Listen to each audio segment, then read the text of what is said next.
بمساحة تقدر ب10,000 متر مربع، افتتح محافظ النجف الأشرف مشروع كورنيش شط الكوفة للمرحلة الأولى وسط حضور أكاديمي وشعبي مميز.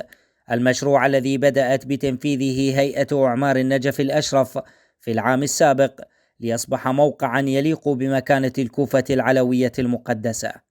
كورنيش الكوفة بمساحة 10,000 متر مربع على شاطئ نهر الفرات، تمت المباشرة به بالشهر الثالث من العام الماضي، ووصلنا الليل بالنهار لإنجاز العمل وفق المواصفات الهندسية المطلوبة وبأسرع مدة ممكنة، والحمد لله تم الإنجاز قبل المدة القانونية. قامت هيئة الإعمار محافظة النجف الأشرف دارة مجلس الكوفة بإنشاء كورنيش الكوفة المرحلة الأولى الذي يتضمن مسار للمشي مع العوائل، وكذلك تطبيق بمادة الجرانيت، ووزعنا أشجار واشنطونية تواكب الكورنيشات في الدول العربية والدول الأخرى. المواطنون أعربوا عن سعادتهم بهذا الافتتاح، والذي لطالما انتظره الأهالي ليكون متنفسا للعوائل النجفية التي تفتقر إلى الأماكن السياحية والترفيهية في المدينة.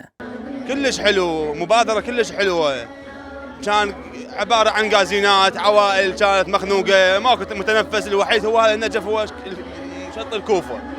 بينما من فتح شط الكوفة عوائل صارت إقبال، العوائل، الشباب، الأجواء كلش حلوة. الكورنيش مبهذل، ما ادري شلون غازينات وخربطة، بس الحمد لله يعني الكورنيش صار كلش حلو مرتب.